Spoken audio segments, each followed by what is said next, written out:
Hey, my name is Max, and I am a survivor of four troubled teen facilities, starting at the age of 15 and going until I was about 16 and a half. Um, I was brought into the troubled teen industry by my educational consultant. Um, Before I had even seen the educational consultant, though, I was having a pretty rough time as a kid. Um, when I was 3 years old, I was molested by my babysitter, and she did things to me that, or actually, she made me do things to her that no 3 year old should ever have to do or go through. Um, my parents, after learning that this happened, took me to a play therapist, and that play therapist uh, told them that I was fine psychologically after what had happened, and that they shouldn't report the woman who did it because I don't know. But either way, he actually did get arrested about 6 months later for molestation. Um, but yeah, because of all of that those things that happened to me when I was very young, I felt very distant from other kids. I had a really hard time connecting with kids, and um, yeah, I would act out a lot at home. I would pick up objects when I didn't get my way. I would throw them. I There was a time when I picked up a chair and slammed it on the ground and destroyed it. I was just going through a lot of things. I After all of this like craziness that was going on, I was referred to in a partial program where I would receive psychiatric help. And these people at this partial program referred my parents to Andy Erkis. And we went to Columbus, Ohio to talk to Andy. And Andy suggested residential treatment to my parents. He gave me some sort of session where he assessed me and then told my parents I should go to Wediko summer program. Of course, I was not aware of any of this because if I was, I would not have gone. But that's further on in the story. So after we had these sessions with Andrew Erkis, my family told me that I would be spending the summer with my cousin in Maine. And I was super excited about it because I really bonded with my cousin and I thought he was kind of like me, and it was just exciting for me to spend the summer with him. So we flew from the Pittsburgh airport to the Boston airport, and then we got into Boston and rented a car and drove up to Maine. About halfway through the trip up to Maine, my parents pulled off in a random place in New Hampshire. Um, and then we pulled into a parking lot, and my father told me that I actually wasn't going to be spending the summer with my cousin. Instead, I would be spending the summer at Wediko. I was very upset upon learning that news, and I refused to get out of the vehicle. Um, so my parents had to call the staff members over, and they opened the car door and pulled me out of the vehicle and proceeded to restrain me. Um, they restrained me until I complied and said and agreed that I would stay there for the summer. So that was my introduction to the troubled teen industry. And when I was out with Deco, it was a really rough time. I got restrained multiple times for offenses such as not wanting to go to the drama activity.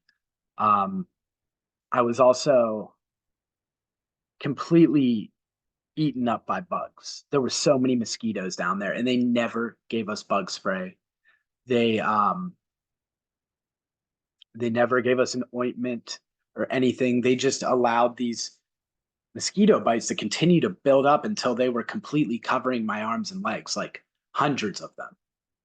And I just felt like the staff members there were very unqualified for the type of work that they were doing. And I honestly did not, I don't think I received any therapy when I was in there. But after I got out of Wediko, we went on a tour of all these residential facilities in Maine and New Hampshire. Um, the one school that I can remember looking at was the Hyde School in Maine, which, that place was very culty. I could just tell from the moment I walked in that place that something weird was going on. Um, so after like going on this tour, they sat me down with the director of or the admissions director, something of the program. And I told them that I would never ever participate in their program and that I thought that it was a crazy place and I just didn't feel comfortable there. So I didn't end up going there. Um, Instead, Andy Erkis suggested a program in Utah called Gateway Academy, which was sold to me as an outdoor adventure program where I would get to learn how to rock climb and kayak and whitewater raft and snowboard and ski, like all types of fun outdoor activities. And I was also told that everybody in this school got along and that people built strong bonds here. So I was reluctantly in agreement to go to this program and took the flight over to Utah and drove up to Draper. And my parents just dropped me off. Um,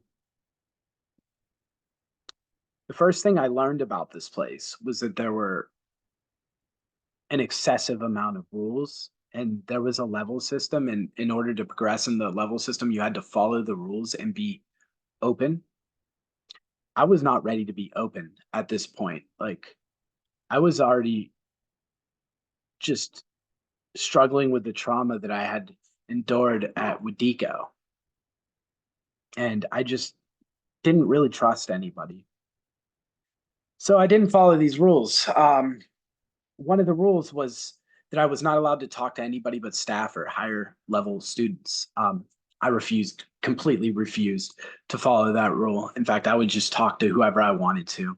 And this went on for about 3 or 4 weeks until the director called me into her office and she made me sign a few forms. One of the forms was a custody, something to do with custody. And I remember actually reading that and being like, what the heck?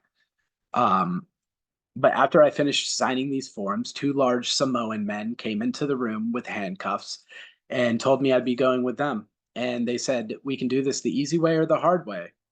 And I knew exactly what that meant because I was already restrained multiple times at Wediko.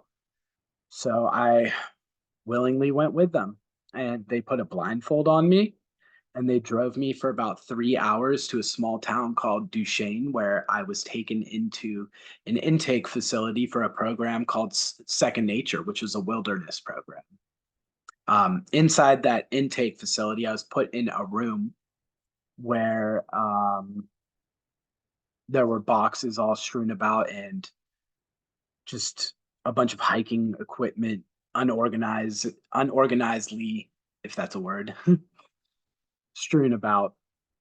Um, After being in that room for about 15 to 20 minutes, a male staff member came in and told me I had to remove all of my clothing. I told him, no, I'm not taking my clothes off. That's weird.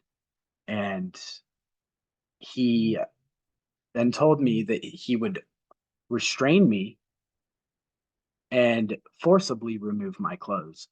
And I didn't want to be restrained anymore. I was tired of it. When I was at Wediko, there was one restraint I had where I couldn't breathe and I almost suffocated. I was just afraid. I didn't want to die. So I did this. I took my clothing off and he inspected my body, looking for any birthmarks or tattoos. And then he told me to squat and cough. And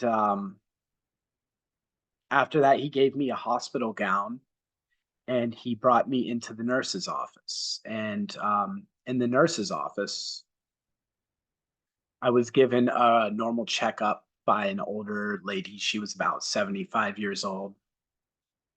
She weighed me. She measured my height. She gave me she tested my blood pressure and my heart rate, and she tested my reflexes and listened to my heartbeat, looked in my mouth, just like regular checkup stuff. And then she left the room and then came back about 5 minutes later with gloves on. And she told me that I needed a tetanus shot. And she also said that she had to give me a testicular cancer examination. I agreed to the tetanus shot, but then I asked why the testicular cancer examination was necessary because I've never had one of those. So I just thought it was kind of weird and kind of invasive. She told me it was protocol and that if I refused to consent to it, that I would be restrained. Once again, like this is their big threat: restraint, restraint, restraint. But yeah, she said that I would be restrained and she would pretty much just do it against my will. So I consented and she proceeded to thoroughly rub on my testicles. And then after she checked me for cancer, she actually touched my penis and she rubbed up and down about, I think, twice. Um, it really just felt like a violation of my personal space and my just my body, and it really put me on a nervous, messed up, just scared, in fear. Sorry. Experience at second nature. Um, After she violated me, I was made to fill out a bunch of forms, like multiple choice style mental health surveys, the what you'd normally do at like a psychiatrist's office. Um, and then I was given equipment and loaded into a van and blindfolded again and taken to my group where I was told that I would be on Earth phase. On Earth phase, you are completely isolated from the group. You're not allowed to talk to anybody. And you're made to write this life story where you admit to all your wrongdoings and whatever they want to hear. So after about 2 days, I started writing that life story, and I thought that I had finished it after about 2 days after that. And I handed it in to the staff, and they went over it and told me I wasn't being transparent enough or taking enough accountability. So um, I was made to write more, and I did write more. I wrote about a couple incidents where me and my parents had gotten into fights. And then I turned it in again, and they still said it wasn't enough. So at that point, I just said, screw it, I'm going to make some stuff up. And I had told them that I was a serious pothead and that I smoked marijuana every day of my life, which was a lie at that point. Um, and once I handed that in, it was finally good enough for them. So I guess they wanted me to admit things about myself that were not true. Um, After they had accepted my testimony, they did an initiation ceremony for me, which happened, I think, on my like sixth or seventh night. During that initiation ceremony, I was made to read my life story as an introduction to the other kids in the group, which was pretty embarrassing and traumatic because I don't know about anybody else, but when you introduce yourself to somebody, you don't want to tell them all the worst things about you. And that's basically what I was doing. And then after that, the staff members pulled out a letter from my parents. And usually they make the kid read it, but I was already in emotional distress. I was crying. I really couldn't handle what was happening. And so they read it for me. And in this letter, there was like, you know, a bunch of stuff from my parents saying why they sent me there. And like, they brought up a few incidents that were really embarrassing that I didn't really want anybody to know about. And um, yeah, I just felt terrible after the initiation ceremony. It felt like they were using shame as a way to introduce me to the group. It felt so wrong. So I went to bed that night under my tarp in my wiggy, and I woke up. I saw the other kids doing busy work, and they told me that I would have to be part of the group now that I'm on fire phase, and that I would have to do chores. And honestly, I didn't want to face these kids after that night. I was so embarrassed and just shamed that I waited until the staff looked away and I bolted. I took off, sprinted as fast as I could. And one of the staff members chased after me and tackled me about 100 yards out from the campsite. And then he dragged me back to the campsite, like literally dragged me on the ground. And he continued to restrain me until I consented to stay. And he told me I'd be put on run watch, which meant I had to be within an arm's reach of a staff member at all times. And I had to sleep in the tarp with them under another tarp. And when you're in that tarp, or you're under that tarp, they're on either side of you. So they're weighing that tarp down to constrict you. And if you move, they will feel it. So they'll wake up. So there's no way to run away from that situation. Um, so yeah, that was a rough time.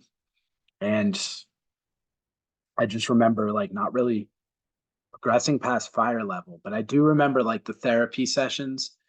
The therapy sessions were anything but therapeutic. It was more like a coercion session. Like they would make all these threats and say, if you don't do this or do that, you're going to end up at this facility. The one that they really loved to use was Provo Canyon School. Um, but yeah, so I still struggled for a while. I mean, I did learn how to like make a fire with this is actually my fireboard right here. Um, as you can see, I turned it into an incense holder. But yeah, we what happens is you use a spindle and a top rock and a bow to drill into this piece, and it creates an ember. And from there, you put the ember in some nesting, blow on it, and that's how we made fires. And we had to do that every single day in order to eat hot food. But they also gave a lot of assignments out, and you had to do these assignments to progress. I didn't care about progressing, so I just didn't do them. Um, We also had a lot of check-ins every day. Like we would have group check-ins, and they would it would basically just be like kids holding each other accountable, ridiculous stuff. Like they would make up issues they had with us, and that's basically how you progressed. You had to kind of call other people out. But I was there for about 7, 8, maybe 9 weeks. And eventually they told me I was going to be taken to a place called Logan River Academy. Um, and I do remember the therapist telling me, Logan River Academy is going to be a tough place. And you did well, though, and didn't have to go to Provo. So good job. Or what? It's just some nonsense, like non therapeutic BS, honestly. And so, yeah, they told me I was going to go to Logan River Academy, and I was transported into Logan River Academy. And once I got there, I went through the same steps I went through at Second Nature, minus, the molestation. But yeah, I was strip searched. They were searching my body for birthmarks. They put me through a nurse's thing, like a nurse's exam, where they did all the same normal stuff. And then they gave me a pair of sweats and took me up to this room called Devo. Now, Devo was a room where all the kids who were being disciplined would be taken to. In Devo, you were made to sit up straight at a desk, and you were forced to read or do busy work in order to work off the time that you of your sentence that you were serving up there. Um, these sentences could, depending on what you did, they could last up to months at a time. And while up there, they had solitary confinement rooms. And I remember I was actually on my first day put into one of those solitary confinement rooms because I guess they didn't want me to be in like the normal Devo room or something. I don't know. It didn't really make sense to me. But yeah, after like spending the whole day in that room, I was put into the actual Devo room. And I don't think they actually made me like follow the structure because I didn't have a sentence. So I was allowed to sit up there, but they didn't want me to talk. Like they didn't want me to talk to distract the other kids. But while I was up there, there was this kid who was up there, and he was a recent runaway. They had brought him back maybe like a week before I got there, and he had been sitting up there. Um, and he was getting it into it with the staff members, and he instigated them by saying something very inappropriate to one of the staff members. And that staff member, his reaction was pretty terrifying. He ran over to that kid, picked him up by the shoulders, lifted him off the ground, and just started slamming him off the wall until he went through the plaster and cracked the lath behind it. It was very terrifying. And then he restrained him for about, I don't know how long, until the kid ran out of energy and passed out. Um, After that moment, I was, the fear was pretty much driven into me. And I decided that I needed to comply with anything I was told, or else that could happen to me. So that's when I started, following the program and following this philosophy that the other kids called fake it till you make it. So I followed that philosophy, and I worked the level system that was at Logan River, um, and tried my hardest to stay out of Devo because Devo was a bad place.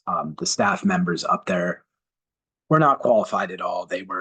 Most of them were disciplinaries. They came from the Marines or the Utah State football team, and they were pretty much specialized in restraining kids. That was their purpose. Um, so yeah, I didn't want to go up there, and I just kind of did what they told me to do for about 7 months, and there's a lot of stuff that happened in there. I was treated very unfairly. There were children in there who were anti-Semitic to me because I come from a Jewish background. They used to call me Gutenberg and Jucan Sam. Um, and I would even complain to the staff about it, and they would just say it's a joke. Like, don't come to me with this. Um, the whole thing was just very unfair. And I do remember I actually had a therapist there that was semi decent. His name was Matt Erickson. My only problem with Matt is that he worked for that place because I just can't justify anybody working for somewhere like this. But yeah, this place was horrible. I saw kids get restrained almost daily. I saw their health problems be neglected. I saw psychological abuse, attack therapy. I was the victim of attack therapy multiple times. Um, yeah, I just saw a lot of weird stuff. And the effects that being in these programs had on me as an adult were very immense because that feeling that I had before I came in, the one where I felt like I could not relate to people, it exponentially got worse because this line of abuse that I went through made me feel unrelatable. And it made me feel just completely different. And just, I felt like people would never understand me. So there were times where I would dissociate and isolate and just stick to myself for very long periods of time as an adult.